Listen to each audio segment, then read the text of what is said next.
पहली मोहब्बत का एहसास है तू, पहली मोहब्बत का एहसास है तू, बुझ के जो बुझ ना पाई वो प्यास है तो, तुमको भुला ना पाया मेरी बेबसी है तू, मेरी जिंदगी है। नमस्ते, नमस्कार, जय हिंद, भारत माता की जय। मैं सत्यम ठाकुर स्वागत करता हूं आप लोगों को दरोगा अड्डा पे। और मैं माफ़ी चाहता हूं कि कुछ दिनों से मैंने कैमरा के सामने और मॉडर्न हिस्ट्री को लेकर नहीं आया था। थोड़ा सा पीछे है मेरा मॉडर्न हिस्ट्री, उसको मैं मेंटेन कर लूँगा, ये मैं आपको बता दूं।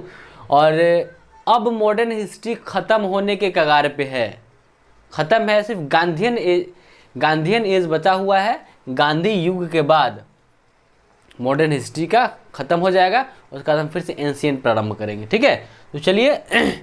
और आज का कुछ मोटिवेशन बात मैं यह बता दूं आपको कि तुम वादा करो कि जब तक सफल ना हो तब तक चैन से नहीं बैठे। तुम इस चीज़ का वादा करो कि तुम्हारे माँ बाप और बहुत सारे लोग तुम्हारे आस में बैठे हैं, उनके मंसूबे पे पानी ना फिरे, इसके लिए तुम चैन से ना बैठो। तुम इस बात के लेकर वादा करो कि बहुत सारा संसाधन जो अभी तुम्हारे पास नहीं है उसको तुमको पूरा करना है, और अपने लिए नहीं, अपने परिवार, अपने माँ बाप के लिए, जिन्होंने तुमको अपने पूरा ज़िंदगी कमा कर पढ़ाया लिखाया, चाहे जो कुछ भी कर रहे हैं, उनके लिए। उनको भी तो खुशी मिलना चाहिए। कब दोगे? जब मरने के कगार पर आएंगे तब। तो ऐसा नहीं होना चाहिए और इस पे विशेष रूप से ध्यान देना चाहिए। बहुत लोग भटक जाते हैं समय रहते हुए, उनको मतलब कि वो मैच्योरिटी नहीं आ पाती है, वो समझ नहीं आ पाती है, जिसके वजह से लोग इधर उधर करने लगते हैं। और अंततः क्या होता है? अंततः हम किसी फैक्ट्री, किसी कंपनी में जाकर और काम करने लगते हैं, कुछ काम करने लगते हैं। मैं किसी काम को ख़राब नहीं बोल रहा हूँ, लेकिन जो संसाधन,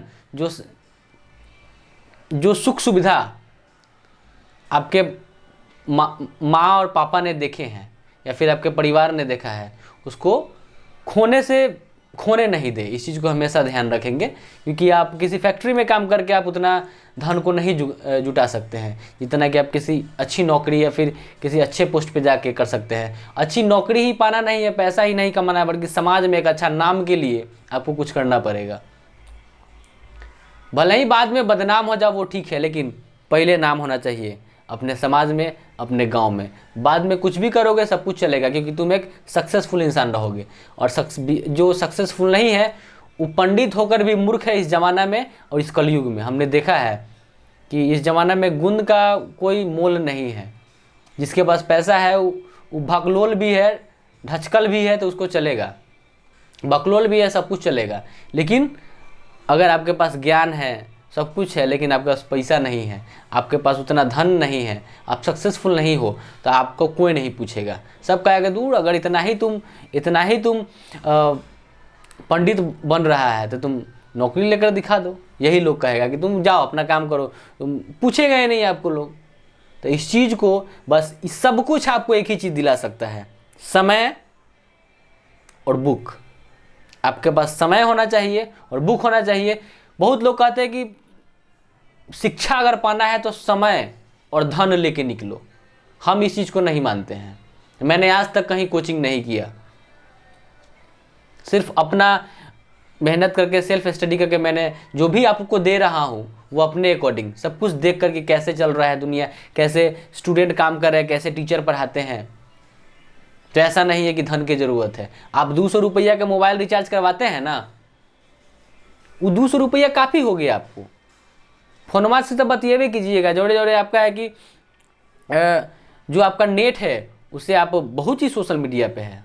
आप देखिए तो आपको भोजपुरी डांस चाहे आलतू फालतू देखने से समय रहेगा तब ना। तो वही याद रखिएगा, कुछ नहीं मिलेगा, अंत में कुछ नहीं मिलेगा सिवाय पछताने के। एक चीज़ मिलता है, पछताना मिलता है इंसान को, पछताइएगा ज़रूर। लेकिन वह समय ना आए उससे पहले अंडर 30 साल के भीतर अगर आप कुछ कर लेते हैं आपका हाथ कोई नहीं पकड़ेगा और आपका भविष्य उन सक्सेसफुल लोगों के साथ होगा जो लोग अगले पंक्ति में बैठे हैं समाज में, जिनका पूछ होता है। आपके पास कुछ भी है लेकिन अगर समाज में आपको पूछ नहीं है, लोग आपको इग्नोर करता है। पूछने का मतलब ये नहीं हुआ कि हाँ साफे नहीं पूछता है लेकिन आपको इग्नोर करता है, आपको इम्पोर्टेंस नहीं देता है। कोई भी पंचायती भी होता है, चाहे कोई भी चीज़, अगर कुछ इंपॉर्टेंट काम हुआ जिसमें 10 लोग बैठ के आपस में बात करते हैं, वहाँ अगर आपको नहीं बुलाया जाता है तो आपको नहीं खराब लगता होगा, लेकिन हमको खराब लगता है। और लगना चाहिए प्रत्येक इंसान को कि अरे वो भी इंसान है, हम भी इंसान है, उसको काहे बुला लिया, जबकि उससे ज़्यादा हम जानते हैं, हमको काहे नहीं बुलाया। तो इस अपमान के लिए और इस चीज़ सब कुछ को देखते हुए आप अपने रास्ते पे निकलें और उस पर काम करना प्रारंभ करें। चलिए ज़्यादा हम समय नहीं लेंगे और प्रारंभ करते हैं मॉडर्न हिस्ट्री का सामाजिक धार्मिक सुधार आंदोलन। चौथा ये लास्ट है, इसके बाद गांधी युग शुरू होगा और मॉडर्न हिस्ट्री को ख़त्म करेंगे हम। चलिए रामकृष्ण मिशन, देखिए सब कुछ मैंने ये सब कुछ बता दिया है आपको, सब कुछ बताया है आपको, लेकिन एक बार रिवाइज के तौर पे एक छोटा सा ट्रेलर आपके सामने है। देखिए कहता है कि रामकृष्ण मिशन स्थापना पता ही है आपको, स्वामी विवेकानंद करते हैं कलकत्ता में। चलिए थियोसॉफिकल सोसाइटी की स्थापना की अगर बात करें तो 1875 में कर्नम अलकट और मैडम HP ब्लावत्स्की करते हैं न्यूयॉर्क में। ये मैंने आपको बता चुका हूँ। थियोसॉफिकल सोसाइटी की स्थापना 1875 में होता है, कर्नम अलकट और मैडम HP ब्लावत्स्की ने करते हैं न्यूयॉर्क में करते हैं। चलिए हो गया। भारतम थियोसॉफिकल सोसाइटी की स्थापना की बात करें तो 1882 में अड्डायर में करता है। अड्डायर कहाँ है? मद्रास में पड़ता है, इस चीज़ को याद रखेंगे। तो भारतम थियोसॉफिकल सोसाइटी की स्थापना की बात करें 1882 में अड्डायर में होता है, जो कि मद्रास में है। अब देखिए एनी बेसेंट के बारे में। एनी बेसेंट के बारे में मैंने आपको पढ़ा चुका हूँ कि कांग्रेस की प्रथम महिला अध्यक्ष थी एनी बेसेंट, आपको पता है। आप प्रथम भारतीय महिला कहेगी तो वो सरोजिनी नायडू है। देखिए एनी बेसेंट कांग्रेस की जो इंडियन नेशनल कांग्रेस जब हुआ था तो इंडियन नेशनल कांग्रेस में सबसे प्रथम महिला की बात करें पूरा तो वो हो जाएगा आपका एनी बेसेंट, जो कि इंडिया की नहीं थी लेकिन पार्सियन थी, लेकिन ये थी क्या नाम है आपका, लेकिन अगर भारत की बात करें तो वो सरोजिनी नायडू थी। ठीक है, टोटल 3 महिला थी, मैंने आपको बताया था। देखिए तो एनी बेसेंट कांग्रेस की प्रथम महिला अध्यक्ष, TS के माध्यम से भारतीय हिंदू संस्कृति को प्रसारित की। ठीक है, तो इसको भी याद रखेंगे कि भारतीय हिंदी संस्कृति को प्रसारित करने का काम इन्होंने करते हैं एनी बेसेंट। ठीक है, एक चीज़ और जानेंगे कि एनी बेसेंट के सहयोग से ही एनी बेसेंट ने जब सहयोग करता है, देखिए जो एनी बेसेंट है वो महिलाओं के लिए उत्थान का काम करती है, उनके शिक्षा पर, उनके रहन सहन पर, उनके स्वतंत्रता पर बल देते हुए, उनके जो भी आज़ादी है उस पर बल देते हुए इन्होंने महिला उत्थान का काम करने का प्रयास किया है एनी बेसेंट ने। तो इसको हम बेहतर तरीक़ा से पढ़ चुके हैं। और चलिए अब जानते हैं कि देखिए एनी बेसेंट के सहयोग से ही 1916 ईस्वी का वह दौर होता है। 1916 ईस्वी में मदन मोहन मालवीय ने BHU की स्थापना करते हैं, बनारस हिंदू यूनिवर्सिटी की स्थापना करते हैं। ठीक है, 1916 में। उस समय अगर हम गवर्नर की बात करें तो लॉर्ड हार्डिंग रहते हैं। गवर्नर कौन रहता है? लॉर्ड हार्डिंग रहता है। इस चीज़ को हमने देखा कि किस तरह मदन मोहन मालवीय ने बनारस हिंदू विश्वविद्यालय की स्थापना 1916 ईस्वी में करते हैं। डेट जरूर याद रखिएगा, बार बार पूछा गया है। उस समय अगर हम गवर्नर की बात करें तो लॉर्ड हार्डिंग गवर्नर था। चलिए अब आते हैं सेवा सदन। देखिए BM मालावीरा स्थापना करता है 1885 में बम्बई में, और कांग्रेस की स्थापना भी 1885 में हुआ था, मैंने आपको बताया था।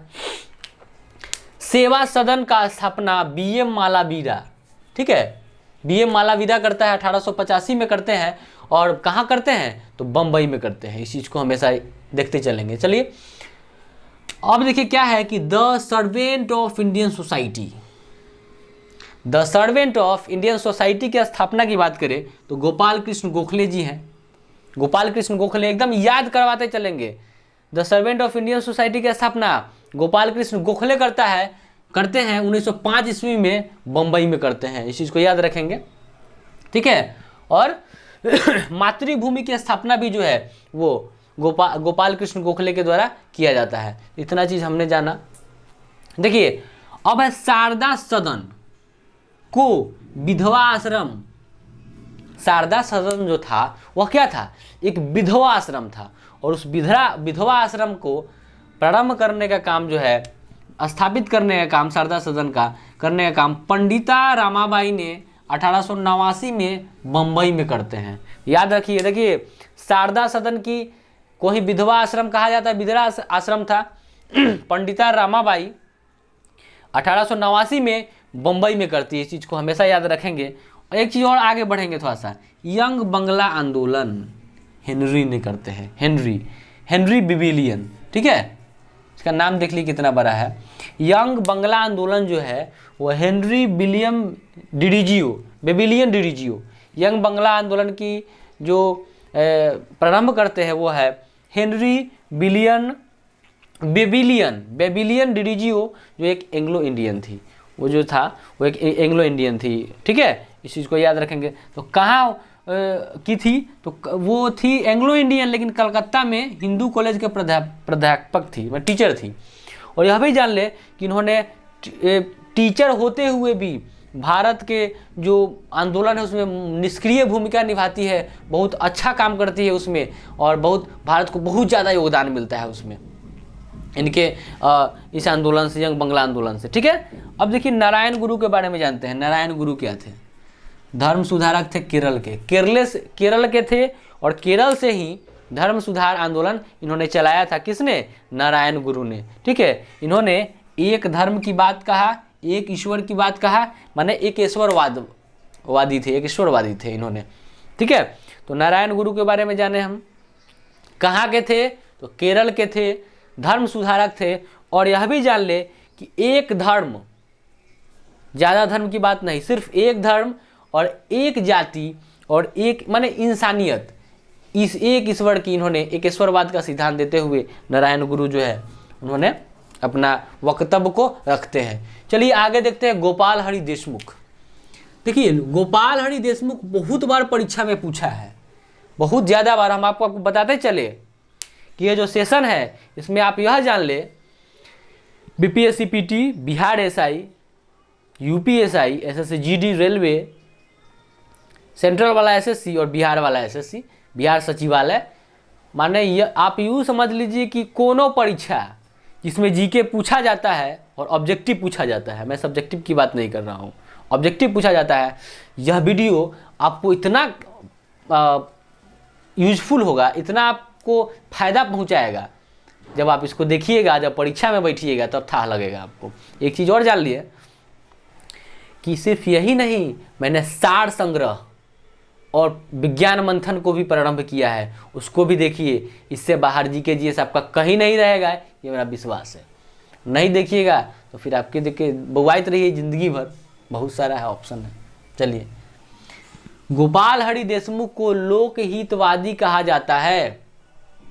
सीधे खारा क्वेश्चन पूछेगा परीक्षा में कि लोकहितवादकारी कौन है इनमें से, तो गोपाल हरि देशमुख है, ठीक है। तो लोकहितवादी थे। देखिए महाराष्ट्र के धर्म सुधारक थे। ये कहाँ के थे गोपाल हरि देशमुख, तो महाराष्ट्र के थे, और क्या थे, तो धर्म सुधारक थे। चलिए अब आते हैं एमजी रानाडे, तो पश्चिम भारत के पुनर्जागरण के पिता। याद रखिए एमजी रानाडे जो थे वो पश्चिम भारत के पुनर्जागरण के पिता थे, लेकिन पूरे भारत के पुनर्जागरण के पिता कौन, राजा राम मोहन राय, हमने पढ़ा दिए हैं आपको। चलिए अब आता है ईश्वरचंद विद्यासागर, कलकत्ता के थे, और विधवा पुनर्विवाह अधिनियम 1856 में लाए थे लॉर्ड कैनिंग के सहयोग से। सुन लीजिए, ईश्वरचंद विद्यासागर कहाँ के थे, कलकत्ता के थे।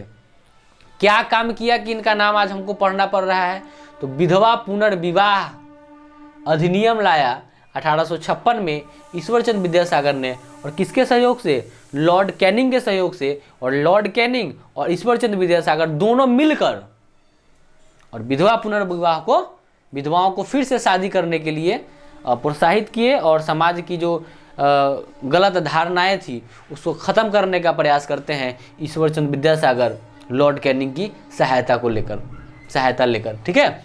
अब ये पंडिता रमाबाई मैंने अभी अभी पढ़ाया था, नारी आंदोलन से संबंधित है। नारी आंदोलन, उनके उत्थान के लिए बहुत सारा काम करती हैं। इन्होंने आर्य महिला सभा और शारदा सदन की स्थापना किया। आर्य महिला सभा, महिला के लिए, पंडिता रमाबाई महिला के लिए बहुत सारा काम करती थी, उसके उत्थान के लिए, महिलाओं के उत्थान के लिए, उनकी दशा को देखते हुए, उनकी दशा को सुधारने के लिए इन्होंने, पंडिता रमाबाई ने नारी आंदोलन प्रारंभ किया। आर्य महिला सभा तथा शारदा सदन जो 1889 में जो एक विधवा आश्रम था उसको स्थापित करने का काम करते हैं पंडिता रमाबाई। अब आते हैं ज्योतिबा फुले। ज्योतिबा फुले सत्यशोधन समाज की स्थापना करते हैं। देखिए क्वेश्चन बहुत इंपॉर्टेंट है, बार बार परीक्षा में पूछ चुका है, चाहे वो रेलवे हो, बीपीएससी पीटी हो, बिहार एसआई हो, यूपीएसआई, सब में पूछा गया है प्रश्न है। रेलवे में भी कितना बार पूछा है कि सत्यशोधन समाज के संस्थापक कौन थे। तो सत्यशोधन समाज के संस्थापक ज्योतिबा फुले थे, जो 1875 में इन्होंने सत्यशोधन समाज की स्थापना करने का काम करते हैं, वो ज्योतिबा फुले हैं। तो याद हो गया, ज्योतिबा फुले सत्यशोधन समाज के संस्थापक। इन्होंने पिछड़े लोगों और निम्न वर्ग के लोगों के लिए उत्थान करने का काम किया। जो लोग पिछड़ रहे थे, जो लोग स्लम एरिया के थे, जो लोगों को सताया जाता था, जो निम्न वर्ग के लोग थे, उन लोगों को क्या है कि इन्होंने आगे बढ़ाने का काम किया और उनका उत्थान करने का काम किया। तो याद रखें, अपने सपना को पाने के लिए आप कंटिन्यू लगे रहें, रुके नहीं, थके नहीं।